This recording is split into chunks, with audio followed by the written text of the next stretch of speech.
filem terbaik, hasil seni terbaik. Sebenarnya boleh kalahkan semua filem-filem. Apa Black Maria ke Black Panther ke Black apa, aku tak tahulah yang pasal Black. Korang tak tengok lagi, korang dah kutuk. Apa kalau korang kat tempat perasaan saya, apa yang korang rasa? Jiwa raga saya, kesabaran saya ni ada limitnya. Assalamualaikum warahmatullahi wabarakatuh. Sahabat kata per kata. Tokoh sensasional negeri Malaides, yaitu Datuk Alif Sukri, kembali membuat heboh negeri Malaides.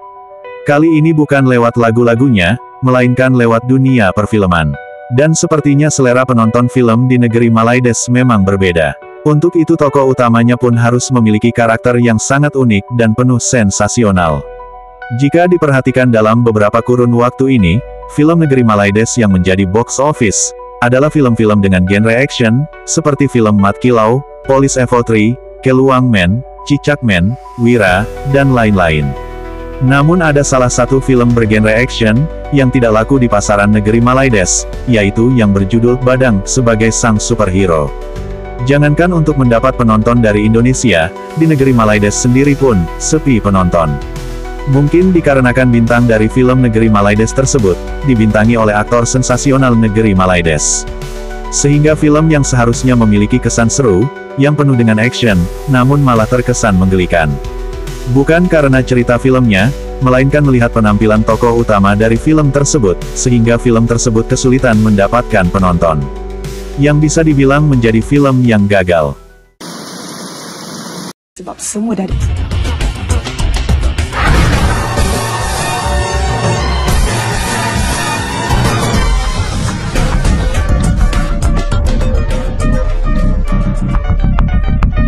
Saya akan balas dendam sampai ke lubang cacing. Dengan kuasa yang aku ada, aku tetap membentas kemungkaran. Ingat apa saya ni berlakon ni? Percuma. Saya tak buat kerja. Fikirlah apa perasaan saya, apa saya rasa. Fikir. Sakit hati saya dengar orang kutuk-kutuk saya ni. Saya ni bangun pagi je tak lena. Bangun tidur je saya sakit hati, saya sakit jiwa. Apa salah saya? Korang hina lebih-lebih. Korang ingat apa saya ni? Batu, kayu, labu, tunggul. Filem terbaik, hasil seni terbaik. Sebenarnya boleh kalahkan semua filem-filem. Apa Black Maria ke Black Panther ke Black apa, aku tak tahulah yang pasal Black. Korang tak tengok lagi, korang dah kutuk. Apa kalau korang kat tempat perasaan saya, apa yang korang rasa? Jiwa raga saya, kesabaran saya ni ada limitnya. Tapi jangan melampau. Penat sayang malam pagi petang saya ni berlakon tau.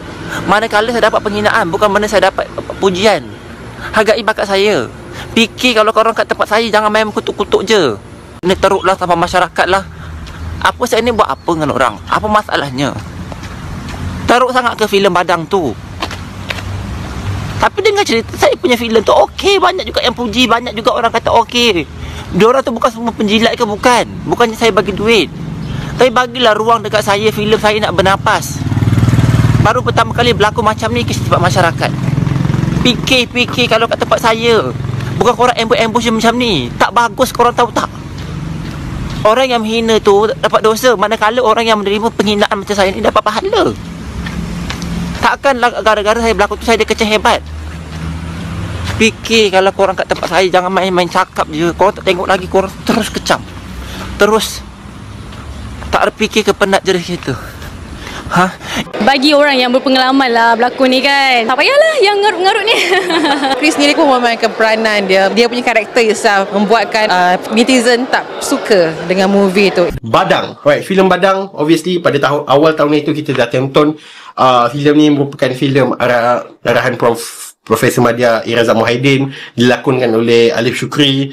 Aku tak tahu kenapa dia jadi watak utama, tapi still kau tengok daripada trailer pun kau dah tahu dah filem ni agak low quality dan CGI bersepah. Kenapa filem ni perlu ada? Yang paling menyakitkan hati aku sebagai seorang Malaysia adalah filem Badang digunakan, okey, digunakan sebagai point, okey, digunakan sebagai point daripada untuk jiran-jiran negara kita, Indonesia, Thailand, Singapore, macam-macam lagi. Diorang menggunakan point Badang tu sebagai ini adalah level filem kita. Kau faham tak?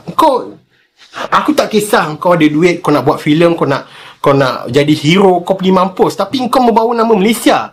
Orang luar, di luar sana, Indonesia, Thailand, Singapore memandang rendah terhadap kita kerana filem Badang. Seriously, dalam komen aku boleh dapat banyak komen-komen daripada jiran-jiran kita, rakan-rakan kita daripada Indonesia. Apabila kita berbalah dengan diorang tentang kehebatan filem Indonesia dan juga kehebatan filem Malaysia, diorang menggunakan filem-filem Badang, filem-filem yang sampah ini yang membuatkan you guys jadi senyap. Jadi macam, alamak, aduh, macam mana aku nak cakap ni sebab even though kita ada banyak filem-filem gempak pada tahun ini, tapi kita still ada banyak filem-filem sampah yang ini adalah digunakan sebagai point untuk orang-orang luar menyerang kita, kau tahu tak? Aku macam walaupun kita ada banyak filem-filem gempak, tapi kita still mempunyai banyak filem-filem sampah, right? Dan nak masuk ke satu kedua ni, tiba-tiba aku jadi marah pula sebab aku baru-baru ni di attack dalam komen cuba nak mengangkat filem-filem Indonesia. Aku tak kisah memang filem-filem Indonesia ni gempak, tapi apabila diorang sentuh tentang perfilman Malaysia dan diorang bagi poin Badang, aku terus senyap. Aku jadi macam fuck shit, aku tak boleh nak angkat filem-filem gempak ni, tiba-tiba diorang bagi poin filem Badang. Mampus, aku dah tak boleh nak cakap apa. Serius, ini adalah satu sebab kenapa aku pernah mention filem-filem ni, kerana dia menarik semula filem-filem gempak dalam Malaysia ni jadi kepada taraf biasa saja, sedangkan kita dah boleh pergi ke taraf Hollywood. Kenapa benda ni boleh jadi? Right? Yang terbaru ni, Datuk Alif Syukri jadi hero filem pulek. Oh my god, apakah ini? Datuk nak try berlakon pulek ke? Tak cukup lagi ke duit tu? Ke nak tambah duit untuk rumah baru yang berjuta-juta reganya tu? Kan Datuk jenis jaga penampilan. Takkan nak biarkan poster movie pertama Datuk macam cincai je sampai viral jadi kutukan netizen. Adakah Datuk cuba untuk mengulangi sejarah hitam Dr. Rosemary? Di mana beliau sekarang? Exactly, tak tahu. Lagi satu, cuba you all tengok poster-poster yang netizen buat yang abang Yuk rasa lagi semenggah daripada poster official yang non-hado. Kemudian cuba you all tengok poster-poster ni. Ada juga netizen yang sempat menganjing. Ambo you all, tak takut kena saman ke? Kalau you all tengok video belakang tapir kiranya, kostum pun, ya ampun, dalam warna hijau macam cat guna watercolor yang biasa kita guna masa kelas seni tu. Langsung tak menggambarkan ada titik badang. Lepas tu, tompok-tompok coklat kat punggung tu. Apakah hanya tu? Nampak bengkak semacam punggung tu. Yelah, korang mesti tahu kan lagi dah Badang. Dia mana ada pakai kostum-kostum bagai ni. Dia cuma tunjukkan badan dia yang sado tu je. Jadi pemilihan Datuk Alif macam kurang sikit. Pilihlah talent lain macam Sazali Samad ke, Zul Arifin ke, Farin Ahmad ke. Yang abang Yuk rasa paling hello, Hairul Azrin. Ini tak, Datuk Alif tu dengan kucing ajaib dia tu pun dah melata. Ini kan pula jadi hero filem aksi. Kau rasa macam mana, Yuk? Agak-agak bilalah kita boleh tengok filem aksi superhero tempatan setaraf macam luar negara tu. Seperti itulah nasib dari film yang dibintangi Datuk Alif Syukri, yang gagal mendapatkan minat penonton. Karena film yang berjudul Badang, yang seharusnya penuh dengan action, malah terkesan menggelikan. Mungkin dikarenakan Datuk Alif Syukri memiliki karakter yang unik, sebagai warga negeri Malaides sejati, serta yang memiliki jiwa sensasional, seperti halnya negeri Malaides yang selalu penuh dengan sensasi serta halusinasi. Maka Datuk Alif Syukri lah yang menjadi pilihan sebagai aktor utama sang superhero. Semua itu sebenarnya untuk menghibur para warga negeri Malaides, yang penuh dengan halusinasi alam Melayu. Cukup sekian video kali ini. Terima kasih. Sampai jumpa lagi.